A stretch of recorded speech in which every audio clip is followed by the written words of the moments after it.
The aorta presents particular challenges, I think, for the clinicians who treat the disease, primarily, and we're thinking cardiac and vascular surgeons. And I mean, it's simply put, the biology of the aorta is just incredibly complex. And that complexity is then magnified by the fact that these are very high stakes decisions that need to be made off of these predictions.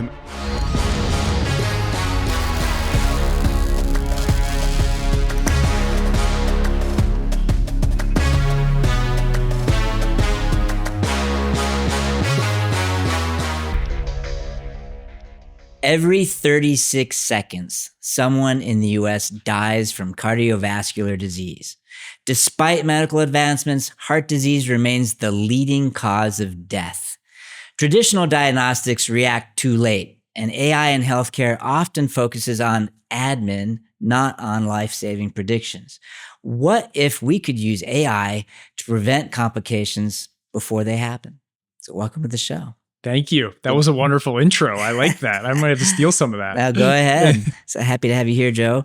So talk a little bit about these traditional methods and how do they struggle to predict, these aortic complications that you're focused in on. I think it's great that we're not looking back, looking ahead, right? Yeah, exactly. The aorta presents particular challenges, I think, for the clinicians who treat the disease, primarily, and we're thinking cardiac and vascular surgeons. And really, I mean, it's simply put, the biology of the aorta is just incredibly complex. And that complexity is then sort of magnified by the fact that these are very high stakes decisions that need to be made off of these predictions. And my co-founder, Sophia, had this vision. She's a vascular surgeon, that what if we could sort of predict these things before they happen, and we could tell the surgeon when, help them sort of see into the future, and let them intervene, with more precise information.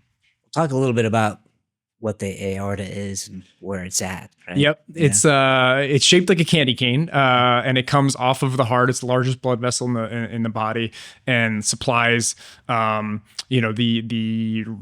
organs, the rest of the body, with blood flow.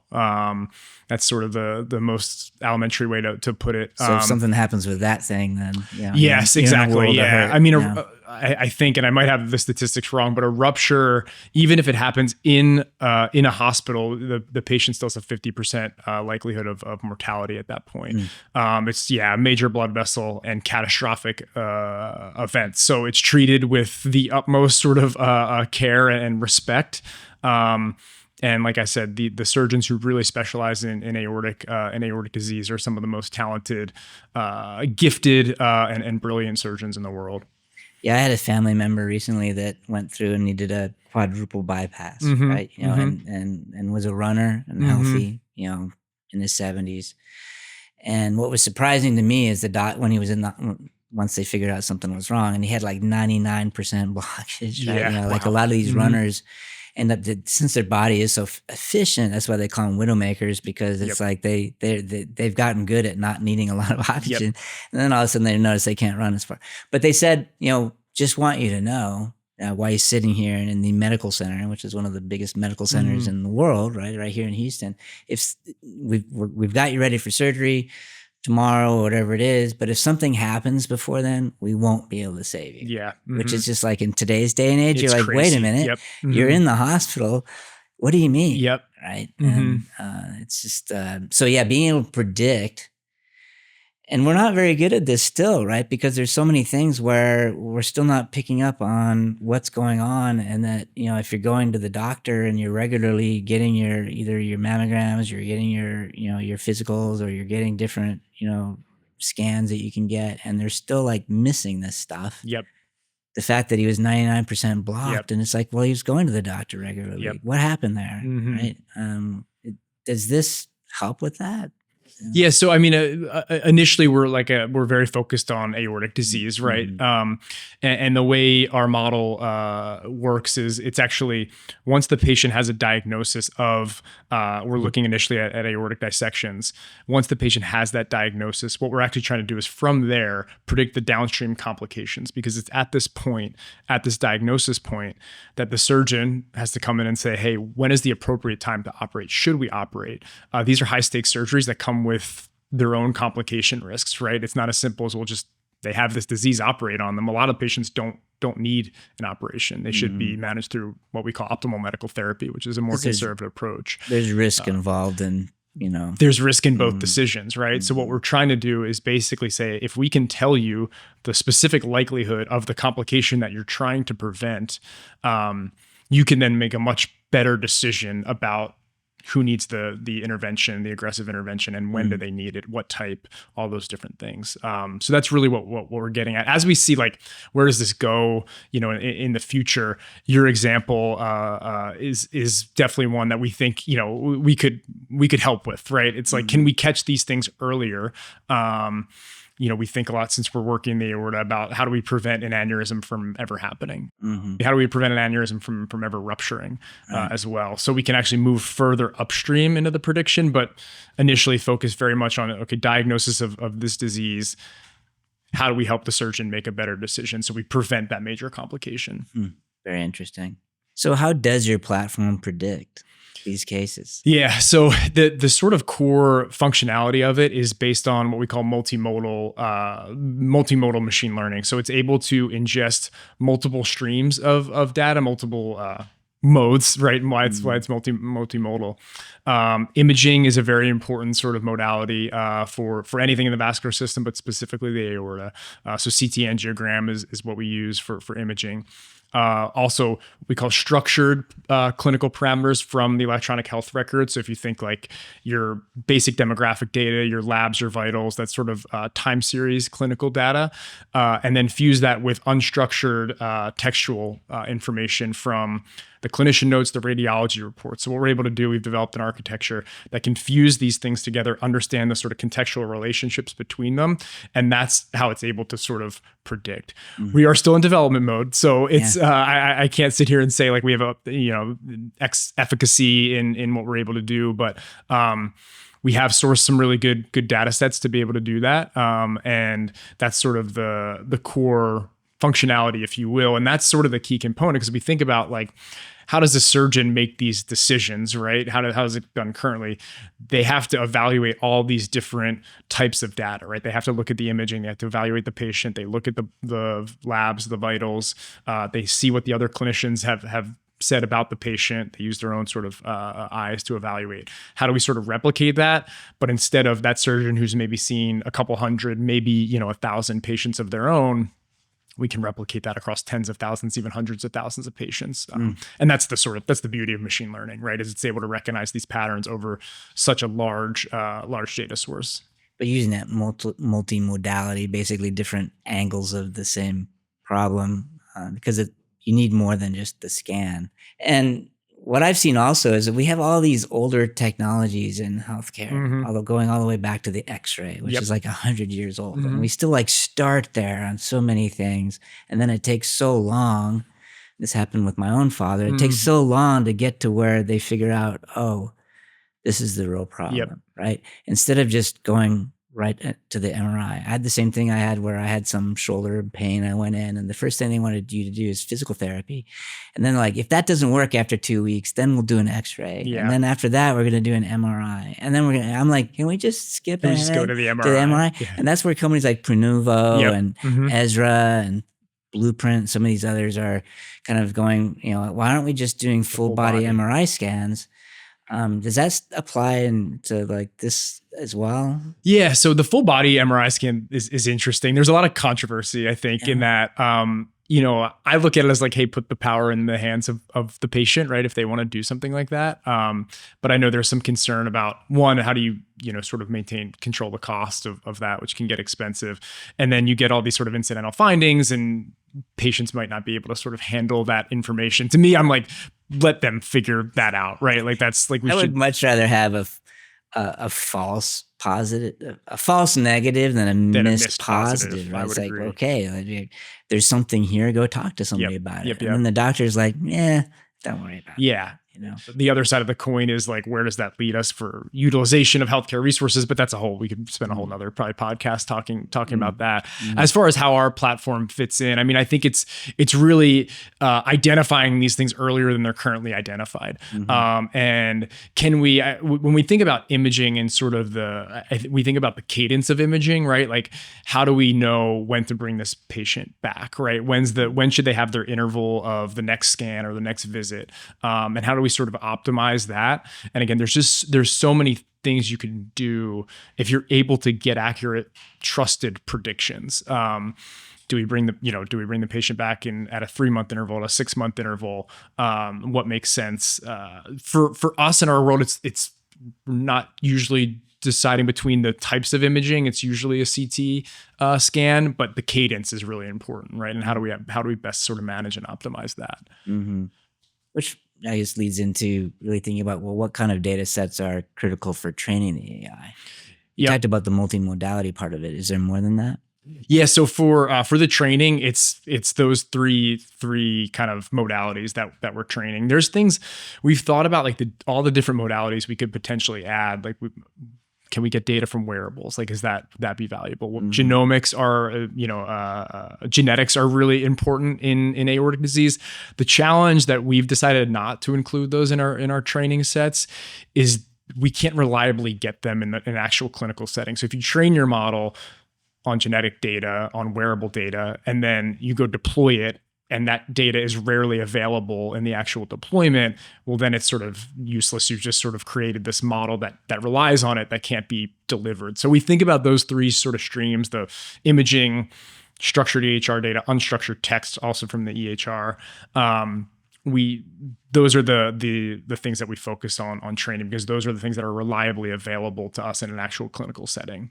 I suppose as time goes on, some of that will start to be more available. Like, hey, here's my dad and my mom's, scans, and I've got a predisposal to whatever it is, and factor that in to provide a more personal or even more accurate outlook, and not treat everyone like they're the same. Right. Totally. Kind of the profiling in the airports that they always complain about. Yeah, we're gonna pat down the 90-year-old, old woman because, we don't want to, you can't profile it. Yeah, exactly. Right. Yep. And I do think what we're doing is getting at what you're saying. We're treating people with precision rather than just sort of broad standardized guidelines. But the challenge, we could get even more, to your point, if we had genetic data, if we had wearable data, or these other sort of types. And we do very much envision that that's a future part of Voythos' roadmap. Isn't there some amount of genetic data now? I mean, you have ancestry DNA and all these different things. It seems like there'd be something that. Yes, no, it is there. It's just when we think about our specific use case, like the patient that comes to the emergency room with an acute aortic syndrome. Okay, it's kind of late. Are we going to get the genetic data on that patient soon enough? Probably, probably not. And we have to make that decision rather quickly. So, and when I say decision, I mean the clinical decision in real time. So to try to rely on genetic data, it's something we've talked a lot about, like in future iterations very well may rely on some genetic data. But I think we'd have to be confident that we could reliably collect it at the point of care. Well, I mean, there's that case when they're in the ER, but then there's also the case when they're there for the wellness visit. Agreed. And you're like, so, let's catch it before you've got the event. And we talked, as we think about moving further upstream, I think, genetics will definitely play a role. Because we're even talking about that with drugs, et cetera. Everyone takes the same pill, right? But it's like, I'm pretty sure I'm different than you are, right? So look forward to where your medication is tailored to your particular genetics, right? This is going to be effective for you. So you have a finance and sales background. How did you end up doing this? Entrepreneurship is in my family. So both my dad and my uncle, who are, two of the important sort of male figures in my life, both entrepreneurs. Always felt like I had the bug to do it. Felt like a sales background was a good place to start. I think either selling or building. Like, I think if you can do one of those two things, there's a chance in entrepreneurship.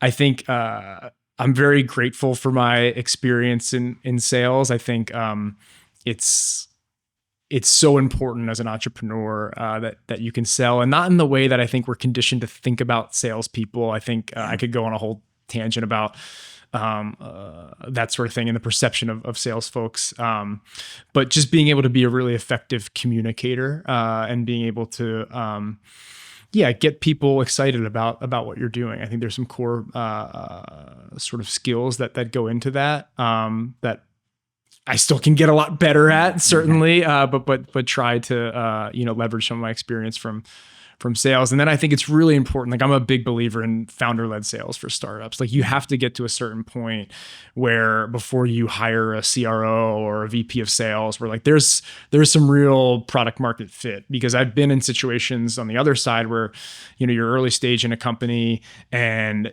you just expected to sort of figure things out. And that can be, you're setting up folks for, you're not setting up folks for success if you're doing that. So I'm a big believer in, like, you have to have some good sales skills on the founding team.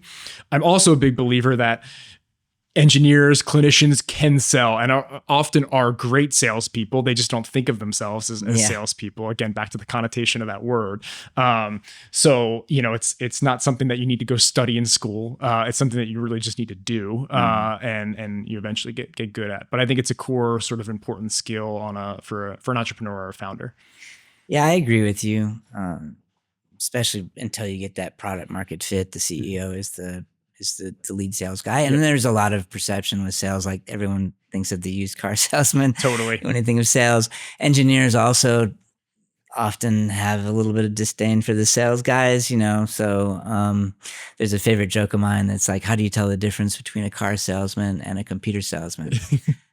The car salesman knows when he's lying. So, I like that one. But if you are an engineer and you do understand the technology, of course you're not lying. You know what it's about, and selling is raising money, finding clients, building trust, all of those things. And I think finding employees too. Like, that's one of the most important things. Yeah, you have to be able to pull people in and sell the vision. Totally. And one of my core sort of tenets in sales was the most important thing is trust. Like, you cannot sell anything of meaningful value without developing some sort of trust. And part of that is sort of, overcoming that thought that we have of salespeople, and people are a little reserved. So I'm a big believer in that. And I think engineers, and in our space, and clinicians do a great job of that because they're sort of naturally a little bit more trusted. So yeah, there's a book, and our sales team, our CEO has a book club. So the next book up is The Trusted Advisor. Okay, right? I like that. So yeah, it's definitely being able to build the trust for people to quit their job and join your startup, first of all. And second, selling a client on your solution and trusting you to do what you say you're going to do. Yeah. So what about some challenges? I mean, how do you balance AI's potential here with, the regulatory hurdles of, a medical startup?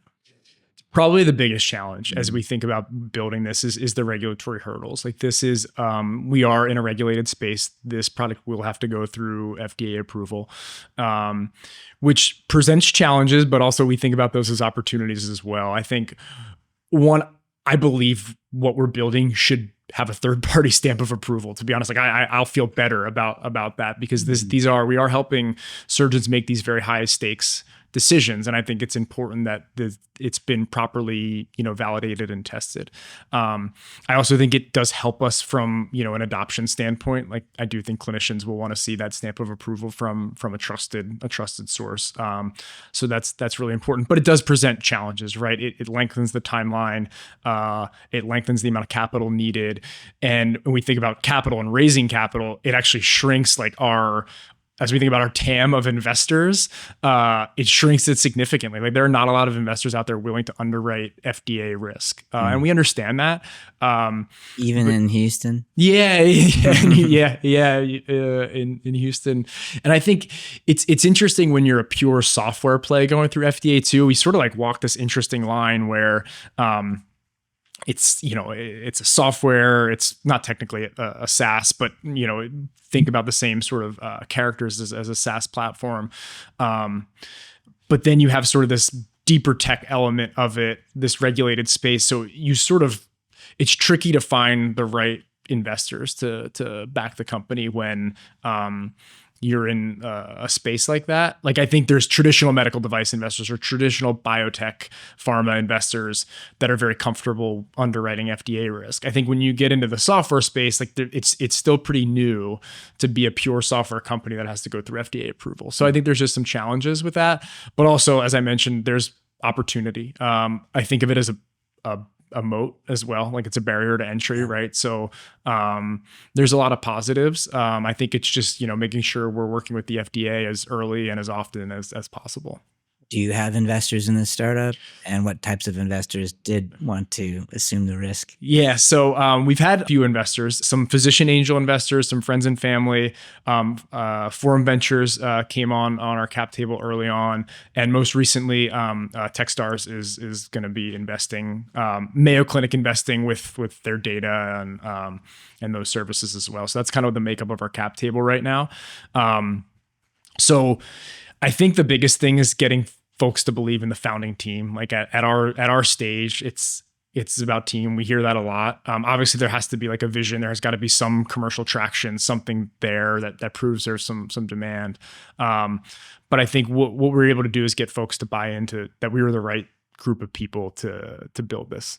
You see then, of course, expanding outside of the aorta. Absolutely. Into other areas. Yeah. So we think about this in how many areas can we impact within the cardiovascular disease space. And actually, if you've talked to my two co-founders, Sophia and Jordan, they actually say that they think I'm thinking too small when I say cardiovascular disease. And I'm like, cardiovascular disease is massive. Right. We could do this with cancer. We could do this with neurodegenerative disease, all these different things that we could apply prediction to. And I don't disagree with them.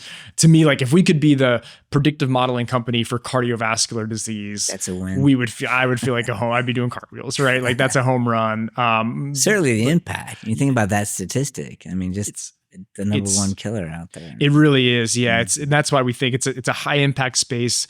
It's one where there's a lot, it's fraught with these challenging clinical decisions.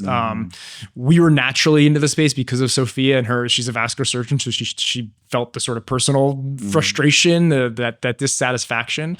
But it's a good opportunity to build this because the impact can be so high on the clinical outcomes. And the stat that you brought up that absolutely highlights that. At SoftTech, we don't just follow the trends, we set them. As the founder and CEO, I've built a team that excels in delivering cutting-edge solutions in software, hardware, and IoT. From concept to completion, we're the partner that turns your tech dreams into reality. SoftTech, where innovation starts. So what's next in Voythos in making AI an industry standard? Yeah, so becoming an industry standard would be fantastic, right? And I think that's like, we think about that as when we think about our long-term vision, right? Like, this is, how do we make this where every single patient that comes to a clinical setting or is treated in the home with cardiovascular disease gets run through our predictive models? And I think we can make a big impact that way. I would say we are very acutely focused on getting our first product through regulatory and into clinicians' hands. Like, we think very much about executing along that framework. How long a timeline is that? Yeah, so we're hoping to be in market within the next 12 to 18 months. Okay. So as I mentioned before, with the FDA, like, that does lengthen timeframes, and that is the negative of it. I also mentioned some of the positives of it, but that is one of the challenges. What do you think hospitals will look like 10 years from now with predictive AI? I always enjoy that question. I try not to wander too much into like prediction of 10 years from now, because I think, it's pretty much impossible to get that right. But it is fun to, kind of envision like what the hospitals will look like. Hopefully Voythos in all of them, we're running predictive models on all sorts of patients with all different pathologies. Obviously, like, it's the obvious thing to say that I think AI will be sort of native and integrated into a lot of these processes. But I do say that with the full recognition and awareness that there are a lot of barriers to get there. And I mean that much broader than just Voythos, right? Like, there are a lot of legacy systems and challenges in healthcare that prevent these technologies from being deployed. Like a lot of the, I think the lack of progress we've seen, as you probably know, is not because the technical abilities aren't there. There's a lot of more, incentive issues. There's a lot of problems outside of just technical problems that prevent that from happening. So I do think like we do have to improve interoperability of data systems. Like that's probably the biggest thing. We've been working on it as a healthcare ecosystem for a long time now. The fruits of that work are starting to be seen, which is really encouraging and exciting, but there's a long way to go. How do we connect these disparate systems so we can organize data quicker? And we will ultimately, companies like ours will be the beneficiary of that sort of infrastructure and groundwork being laid down. But again, to go back to your question about 10 years from now, hopefully a lot more of the care is being done outside of the four walls of the hospital. I think that will be better for the entire ecosystem. Whether that sort of meaningfully takes place in the next 10 years, we'll see. There's a lot of work to be done there. But I think, look, the ability of AI, we're seeing it transform other industries. We're starting to see it transform healthcare. I'm just obviously biased, but incredibly bullish on the ability for artificial intelligence to really finally bend that cost and outcomes curve. And so that's what I get excited about when we think about in that 10-year horizon. Yeah, I think it's definitely a win-win, right? Where you can say, well, if we do something earlier, not only does it cost less, but it improves patient outcomes. Absolutely. Right? So it's like, what's not to like, right? If you can actually get it right. Yep. And I think you have to find those opportunities where there's aligned incentives. And that's where healthcare is really, really tricky, is trying to find those aligned incentives and working within that system. But also, like, our North Star is always going to be about how do we improve patient outcomes? That's we were founded by a surgeon. That's going to be what we're focused on. But operating within a very sort of complex healthcare ecosystem and making sure the incentives are aligned across the board, I think, is really important. So super interesting. I think that figuring out how to leverage these technologies to predict and decide when to do certain things, is the future.